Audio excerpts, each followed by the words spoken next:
vedirect nokuchingamidzai zvekare kune chimwe chirongwa pano paZim Facebook Secrets and Confessions. Tadzoka zvekare nemamwe mamessages.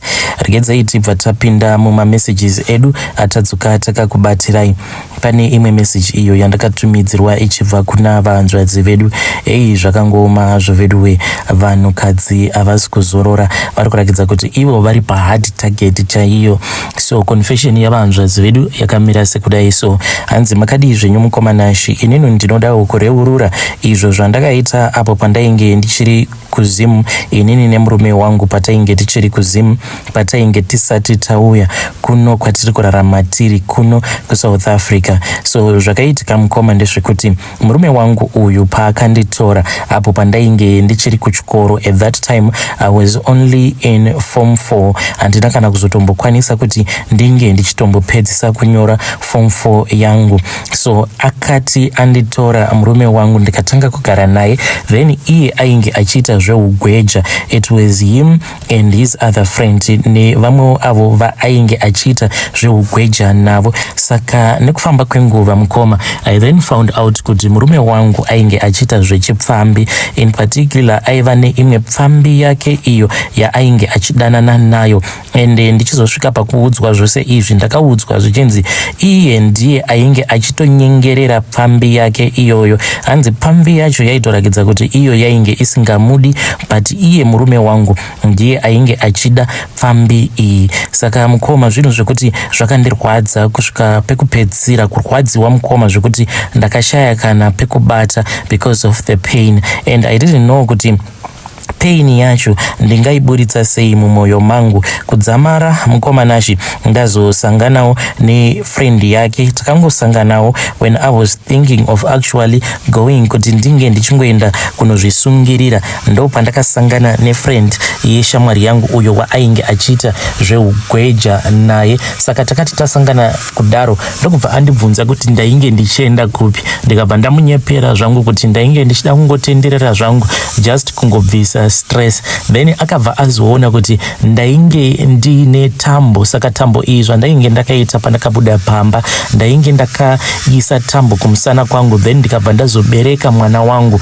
Inini zvandainge ndichida kuita at that time mukomanachi ndezvekuti ndainge ndazviudza kuti ndichatanga ndasungirira mwana wangu. Kana ndazoona kuti mwana wangu anenge afa, then inini ndobva ndazozvisungirirawo, ndobva ndazofawo. Saka iye akabva azoona kuti ndaiva ndiine tambo yandainge ndiinayo. Saka he knew my situation, akabva andibata, akaita zvokundibata zviya, akaita zvokundidzvinya. Then ndokubva azotora tambo iyaya akabva abata mwana, akabva ati uri kufungei, wafunga kuitei? Ndobva ndakabva ndazotaura kuti ndainge ndanyanyisa kunzwa stress, saka ndainge ndava kusaziva kuti zvinondodii, because murume wangu pandakanzwa kuti iye ndiye aitoita zvokutonyengerera hure racho, zvokuti hure iri raiti kana rikakecha, hanzi murume wangu aita kupfugama pasi achiita kuchema kana kutospenda usiku hwose, hanzi akangogara padoo rehure, ende aizotongoita zvokukandirwa jira. Oita usiku hwose mukomanashi, munhu ane mukadzi oita usiku hwose akarara zvake padoo rehure, apa hure racho rainge ritori nechimwe chikomba. Saka zvinhu zvainge zvichindirwadza kuti saka wangu murume ambonyanya kundishora zvakaita sei, zvekuti anosvika pakunorara pamba pehure, not kunorara mumba asi kuradzikwa panze iro hure riine chimwe chikomba mumba. Zvinoreva here kuti inini I am not a woman? Saka ndo zvimwe zvezvinhu zvainge zvichindirwadza izvozvo. So then bhururu wemurume wangu uyu akabva azotanga kundicomfort, akandibata ruoko rwangu, ndokubva tangoramba tichingofamba. Takaramba tichifamba mukoma, kudzamara tazotsvakawo pamwe painge paine karuware, akabva ati ngatigarei pano. Then akabva azongotanga kundicomforta zviya zvekuti ainge akandihaga ndichingochema. Then nekufamba kwenguva mukoma akazongoramba ongondicomforta, akabva ati no, iwewe kuti usaramba uchingonzwa pain, ndichange ndichizokupa all the information about your husband. Ndikabva ndati it is fine. Ndiye akazotova shamwari yangu yepedyo, ainge achiti kana vakaenda kumakomba kuya kana kuri kunzi pavanenge vadzoka, let's say vakadzoka vakabata ma400 US, murume wangu aizopinda mumba akabata hake kana ka200 US. Saka iye shamwari yabhururu wangu aibva azondibvunza kuti akauya here shamwari yangu nemari yakakwana mumba. Then ndaibva ndazomuudza kuti no, akangouya mumba akabata 150 kana kuti 200. Iye aibva ati it is fine, mira ndingokutopa off pamari iyo yacho asina kukwanisa kuuya nayo mumba. Saka ndainge ndava kungogara zvangu ndiine mari, ende mari yangu yandaipiwa ndainge ndisingamboiburitsi, ndainge ndichingotumidzira kuna mama vangu. Dzimwe nguva aikwanisa kutoti kana akabva ikoko kwatainge tiri kwandainge ndakawanikwa kumamisha ikoko, then aizoti kana apinda muHarare ndo paaibva azosangana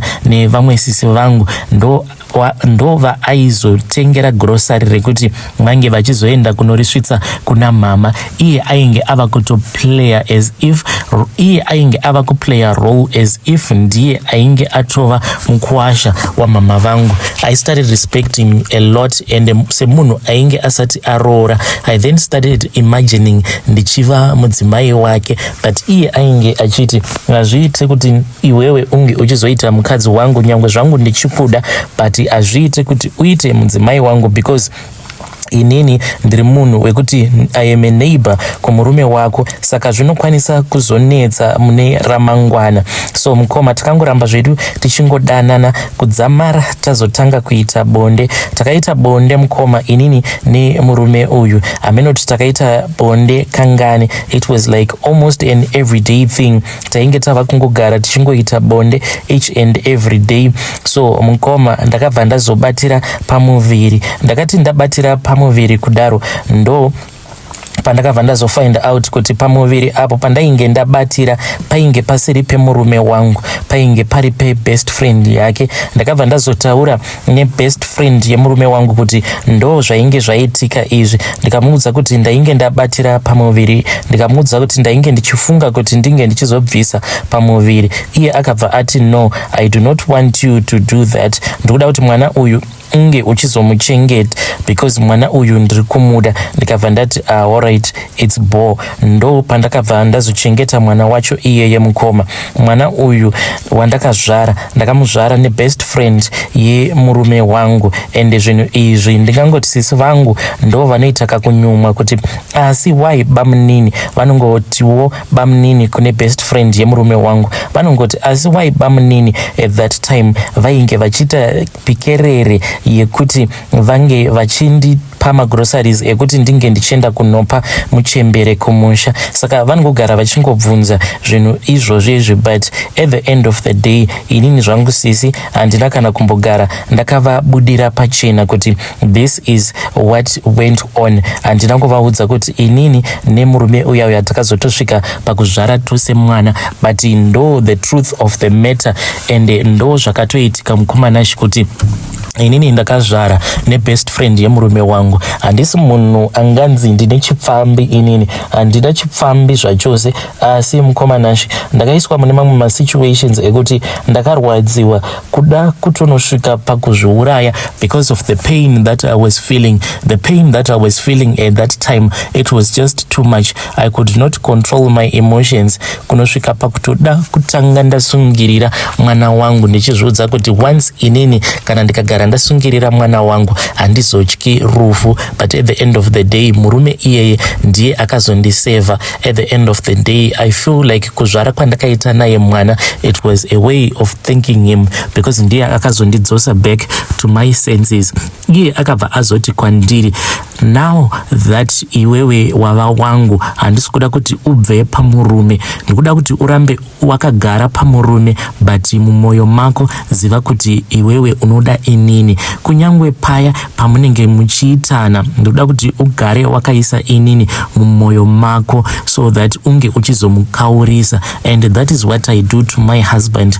Murume wangu handina kuzomuramba mushure mekunge ndapiwa zvivindi nechikomba changu ichi. Nanhasi tinongodanana, but the way yacho yatinodanana nayo no one can ever suspect. Pese pandinotoenda kumusha tinototi tinge tichitombopisana chaiko mafuse, and pose pandinoenda kumusha ndinotomboita kuti ange achiwana mukana wekuti ange achionana nemwana wake uyo watakazvara tose. Ende uyu murume wandigere naye mukomanashi, kunyange zvake akazosvika pakuona kuti ainge adhamba nechihure akazviudza kuti zvechihure haachadi, but inini mukomanashi kunosvika murufu changu chikomba handisi kuzochiramba. Handiti iye akandirwadzisawo kunosvika pakuda kuzvosungirira inini nemwana wangu.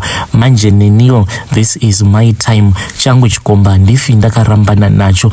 Ende tinonyazorovera bhora redu pasi, hatimhanyisane, hatiite sei, kunyange tikasuwana sei, hatifi takariska kuita zvinhu zvekuti tinozokasika tabatwa. Zvinhu zvedu tinoita pore pore. Kunyange kana tiri kumusha hautombofi wakasuspecta, anokwanisa kutouya pamba and no one can ever suspect kuti ndatombopinza chikomba mumba. Even masikati chaiwo tinokwanisa kutongoita plan pandinenge ndiri kumusha, but bhora tinogara tichingorirovera zvedu pasi pasi zvisina kana dzungu mukati.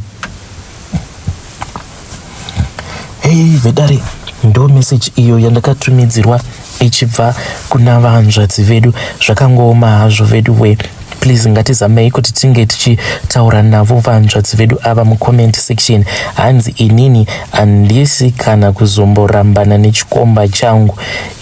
Pakaipa apa mukoma vari kuchengeteswa mwana asiri wavo. Apa vanzvadzi vedu ivo vari kubheja vachiti changu chikomba handifi ndakarambana nacho. Kunosvika muguva tinenge tichingodanana, ende zvinhu zvedu zvatinoita hatiiti zvinhu zvekuti tinozosvika pakuzvimakisa, no, tinongoita zvinhu zvedu pore pore. Hey, pakaipa.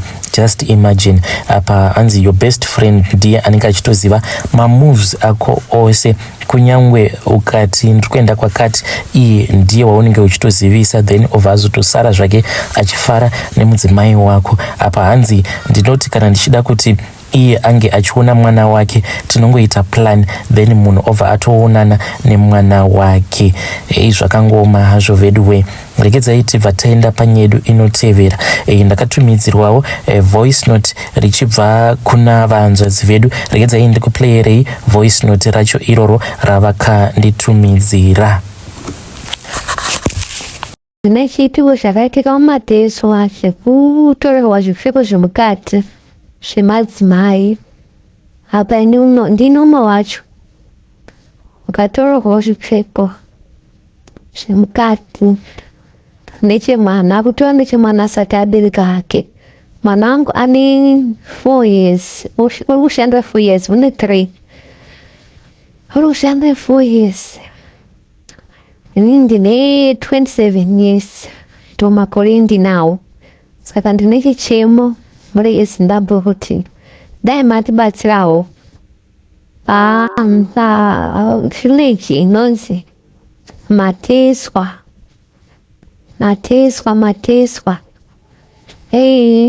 Chitiko ichi chiri kurwadza pakuti madzimai ndo vakatorwa zvipfeko zvemukati vichirarwa ngezvinhu kuitwa mubobobo. Unonzi mubobobo uya kurarwa ngemunhu usingaoni, kuzopatika munhu acho aenda. Ndo zviri kuitika. Ndine umwe wacho, asi village rese riri kutochemawo neizvozvo. Saka mhuri yeZimbabwe dai matibatsirawo kuti tiito zvakanaka. Vanobatsira ngekunamata vatinamatirewo, ndo zvandainga ndichida kutaura hangu. Chikurukuru mukoma anati kuti mhuri yeZimbabwe ngaitibatsira ngokuti namatirawo, because vamwe vacho isusu tichashayiwa mari. Apa nyanga yakauya kutibatsira yakati unonga asina kuenda uchafa zvakadaro. Saka isu vamwe mari yacho yekuzodii yekuzobvisa tinonga tisina, tinozoishayiwa. Saka taikumbira kuti mhuri yeZimbabwe mutibatsirewo.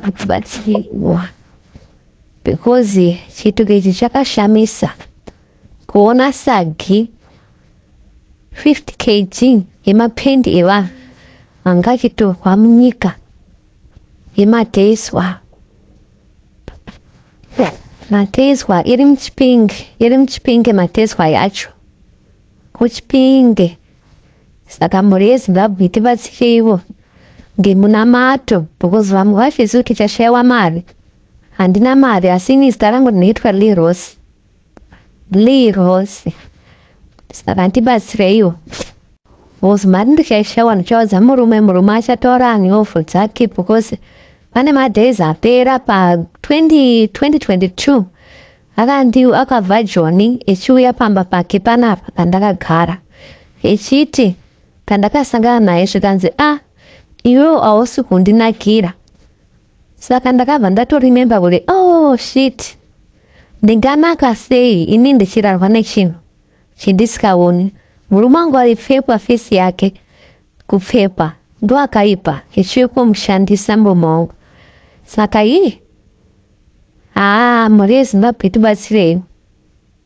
tibatsireiwo tashupika.